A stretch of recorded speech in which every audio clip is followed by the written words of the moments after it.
नमस्ते दोस्तों, मेरा नाम सीए राजेंद्र अरोड़ा है और आज हमारे साथ हैं सीए अर्चना जैन। आज हम इकट्ठा हुए हैं दोस्तों एक बहुत इंपॉर्टेंट सर्कुलर नंबर 37 जो कि 15 मार्च 2018 को इशू हुआ था, उसके बारे में डिस्कशन करने के लिए। इस सर्कुलर में 17 पॉइंट्स हैं और हम अपनी सीरीज में 17 के 17 पॉइंट्स कवर करेंगे।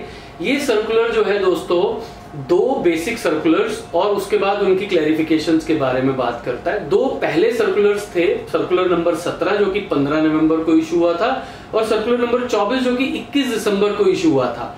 उनसे जो पॉइंट्स ओरिजिनेट हुए, एमिनेट हुए, जो कंफ्यूजन्स आई, जो भी इश्यूज आए, उन इश्यूज का जो सोल्यूशन है दोस्तों वो इस सर्कुलर नंबर 37 में दिया गया है। मैं रिक्वेस्ट करूंगा अर्चना मैम से कि वो शुरुआत करें।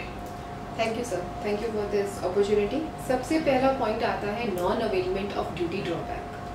ड्यूटी ड्रॉबैक हम सभी जानते हैं कि एक बहुत ही टॉक अबाउट पॉइंट था और जब जीएसटी आया तो कोई क्लैरिटी नहीं थी।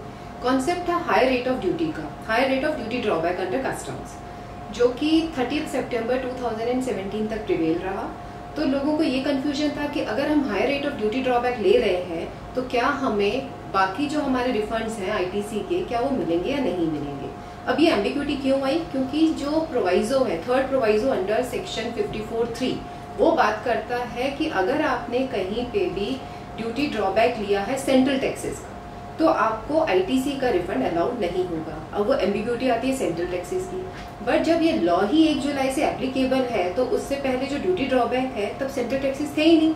तो वो बात कर रहा है यहाँ पे एक्साइज और सर्विस टैक्स की, जो कि सेंट्रल टैक्सेस के ड्यू में थे। बट उसके बाद फर्दर एक क्लैरिफिकेशन आ गई कि नहीं, हम यहाँ पे बात कर रहे हैं सीजीएसटी और आईजीएसटी की, और क्योंकि उन सब का कोई अवेलमेंट नहीं था high rate of duty drawback में, तो आप उनको high rate of duty drawback के साथ में आपको high rate of duty drawback जब आपको मिल रहा है तो आपको सीजीएसटी और आई नहीं मिलेगा, बाकी आपको अलाउड होगा। और एक और फर्दर क्लैरिफिकेशन आई कि जब आप ड्यूटी ड्रॉबैक का हाई रेट पे क्लेम कर रहे हो तो भी, क्योंकि सी और आई तो नहीं मिल रहा, बट आपको एस फिर भी अवेलेबल रहेगा, यानी स्टेट लेवीज के अंदर आपने जो एसजीएसटी पे करा है उसका आप रिफंड ले सकते हैं। अगला पॉइंट दोस्तों, इसमें बहुत इंटरेस्टिंग बात को क्लैरिफाई किया और उसमें उन्होंने बताया कि आपके पास एक टेबल 9 है जीएसटीआर 1 में, जिसको अमेंडमेंट टेबल कहते हैं जीएसटीआर 1 में, टेबल 9। इसमें उन्होंने कहा कि भाई अगर मान लीजिए आपको जीएसटीआर 1 भरते हुए टेबल 6A या 6B में आपने कोई इंफॉर्मेशन भरी और उसमें आपसे कोई गलती हो गई, तो आप टेबल 9 के द्वारा अगले कॉन्जिक्यूटिव सक्सेसिव टैक्स पीरियड की टेबल 9 के द्वारा अर्लियर टैक्स पीरियड्स में जो भी आपने टेबल 6 और 6A और 6B में जो इंफॉर्मेशन भरी है उसको आप अमेंड कर सकते हैं। और साथ ही साथ उन्होंने ये भी क्लैरिफाई कर दिया कि जितने भी फील्ड ऑफिसर्स हैं वो इस बात का कॉग्निजेंस लेंगे व्हाइल इशूइंग रिफंड कि फर्दर पीरियड्स में, सब्सिक्वेंट पीरियड्स के जीएसटीआर 1 में जो इंफॉर्मेशन है that is being collated for allowing refund of the previous tax periods also. So this was this. Next, ma'am. Export without LUT. As we all know, there was a provision of bond under earlier tax regime, but now service tax के लिए ऐसा कोई LUT का provision नहीं था पहले, but GST के साथ जैसे बहुत सारी नई बातें हैं तो ये भी एक नया प्रोविजन आया कि अब आप सर्विसेज का भी एक्सपोर्ट करते हैं तो भी आप LUT के अंदर कर सकते हैं। बट LUT किसको मिलेगा, उसके क्या कंडीशंस रहेंगी, बॉन्ड कितने अमाउंट का रहेगा, ये बहुत सारी एम्बिग्यूटीज थी जब तक कि 8/8/2017 सर्कुलर डेटेड 4 अक्टूबर 2017 तक नहीं आया था। उसके बाद में क्लैरिफिकेशन आई कि क्या क्या रहेंगे डॉक्यूमेंट्स, आपको कैसे LUT फाइल करनी है और किस किस को LUT के लिए एलिजिबिलिटी। अब ये सब तो हो गया, लेकिन फिर भी क्योंकि क्लैरिटी नहीं थी तो बहुत सारे एक्सपोर्टर्स ने उस दौरान एक्सपोर्ट भी किया होगा, या आज मैंने LUT फाइल करी और मेरे को LUT आने में 15 दिन लगे, इन टाइम लैग के बीच में मैंने एक्सपोर्ट करा है। तो इस सर्कुलर के माध्यम से सरकार ये कह रही है कि हमने अगर आपसे ऐसी कोई गलती हो गई है तो उसको केस टू केस बेसिस के ऊपर देखा जाएगा कि वो क्या आपके पीछे उसकी इंटेंशन थी, और प्रोसीजर लैप्स है अगर कोई तो आपको जो एक्सपोर्ट के सब्सटेंटिव बेनिफिट्स हैं उनको डिनाई नहीं किया जाएगा, and case to case basis पे condonation will be allowed for the same. अगला पॉइंट दोस्तों इसमें यह है कि अगर एक्सपोर्ट्स आफ्टर स्पेसिफाइड पीरियड, अब स्थिति क्या है दोस्तों कि रूल 96 ये कहता है कि आपने एक्सपोर्ट करना है आईजीएसटी पे करके आफ्टर अंडर बॉन्ड या LUT, लेकिन यहाँ दो कंडीशंस अटैच्ड हैं दोस्तों कि अगर मान लीजिए आप गुड्स एक्सपोर्ट कर रहे हैं या सर्विसेज, गुड्स के केस में कंडीशन अलग है, सर्विस के केस में कंडीशन अलग है। गुड्स अगर आप एक्सपोर्ट कर रहे हैं तो आपको 3 महीने का समय दिया गया है और 3 महीने लैप्स होने के 15 दिन का और एडिशनल समय दिया गया है कि इस 3 महीने 15 दिन के अंदर अंदर आपने गुड्स को एक्सपोर्ट कर देना है। 3 महीने कब से? From the date of issue of tax invoice.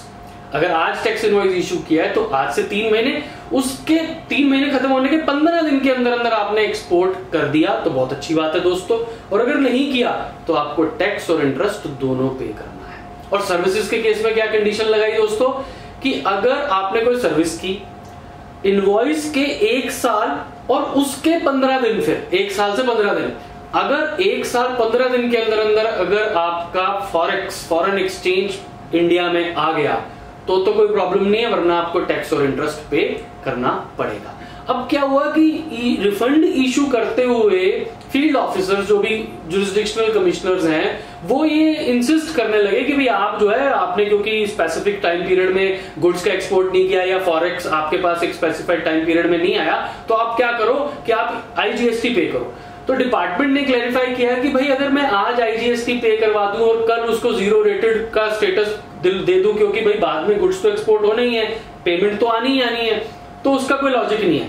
आज ही हम एक लीनियंट व्यू लेंगे और पोस्ट फैक्टो भी इस बात को कंसिडर कर सकते हैं कि अगर उस टाइम पीरियड के बाद भी अगर गुड्स एक्सपोर्ट हो गए हैं या पैसे आ गए हैं, फॉरेक्स आ गया है, तो आप उसका एक बेनिफिट जो है डिसअलाउ नहीं करेंगे। जो आपने पिछले पॉइंट में कहा कि भी एक सब्सटेंटिव बेनिफिट है एक्सपोर्ट का 0 रेट का, वो हम डिसअलाउ नहीं करेंगे प्रोसीजरल लैप्स की वजह से। रेवेन्यू न्यूट्रल है, रेवेन्यू न्यूट्रल है जी जी। Next very interesting point is deficiency memo. हम सबको आदत है, पिछले रिजीम में भी हमने देखा कि जब भी कोई आप रिफंड फाइल करते हो तो सरकार उसमें डेफिशिएंसीज निकालती है, वो डेफिशिएंसी मेमो इशू करती है। एक का आप रिप्लाई करते हो तो फिर कोई एक नई डेफिशिएंसी आ जाती है, फिर आप उसका रिप्लाई करते हो। अब यहाँ कहा गया है कि आपकी एप्लीकेशन जो है वो रूल 89 के सब रूल्स के हिसाब से कंप्लीट होनी चाहिए।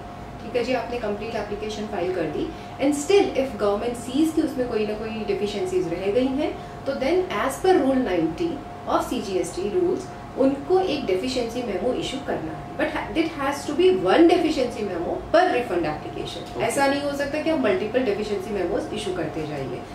देन आपने डेफिशिएंसी मेमो इशू कर दिया, अगेन सेक्शन रूल 90 कहता है अगर आपने डेफिशिएंसी मेमो इशू करा है तो उसकी सारी डिस्क्रिपेंसीज को, डेफिशिएंसीज को खत्म करते हुए आप एक फ्रेश एप्लीकेशन फॉर्म डालिए, मतलब नई रिफंड एप्लीकेशन डालिए। उसके साथ में आपने जो मेन लगाने हैं पेपर्स वो है सबसे पहला ओरिजिनल ARN जो आपने जनरेट करा होगा, ओरिजिनल ऑनलाइन एप्लीकेशन फाइल जो आपने करी होगी, और उसके बाद जो रेलिवेंट डॉक्यूमेंट्स जिससे आपने वो डेफिशिएंसीज को कवर करा है वो सारे के सारे आपके उसमें लगने होने चाहिए। और एक ओरिजिनल डेबिट एंट्री आप करते हो जब आप एप्लीकेशन फाइल करते हो कि आपने उतना पैसा अपने क्रेडिट लेजर से हटा दिया जिसका आपने रिफंड फाइल कर दिया है। तो ये सारे के सारे एविडेंसेस उस नई फ्रेश एप्लीकेशन के साथ भी होने चाहिए। अगला पॉइंट दोस्तों, self declaration for non prosecution का यहाँ पर इस सर्कुलर 37 में क्लैरिफाई किया गया। उन्होंने कहा कि भाई हमें पता लग रहा है क्योंकि डिपार्टमेंट बड़ा अडेप्टिव है इस समय और बहुत सारी चीजें जो उनके आसपास हो रही हैं उसका कॉग्निजेंस ले रहे हैं, उसका वो संज्ञान ले रहे हैं दोस्तों। तो उन्होंने कहा कि हमें पता लग रहा है कि फील्ड फॉर्मेशन ऑफिसर्स जो हैं वो हर रिफंड क्लेम के साथ एक सेल्फ डिक्लेरेशन मांग रहे हैं टुवर्ड्स नॉन प्रोसिक्यूशन। अब क्या हुआ कि जो ओरिजिनल सर्कुलर था 37/2017 जो LUT की फैसिलिटी देता था फॉर एक्सपोर्ट आउटसाइड इंडिया, तो उसमें एक सेल्फ डिक्लेरेशन की पहले से कंडीशन थी कि भाई अगर आपका नॉन प्रोसिक्यूशन का एक डिक्लेरेशन दो कि 250 लाख रुपए से ज्यादा 2 करोड़ 50 लाख रुपए से ज्यादा आपके ऊपर टैक्स इवेजन का कभी कोई प्रोसिक्यूशन नहीं हुआ।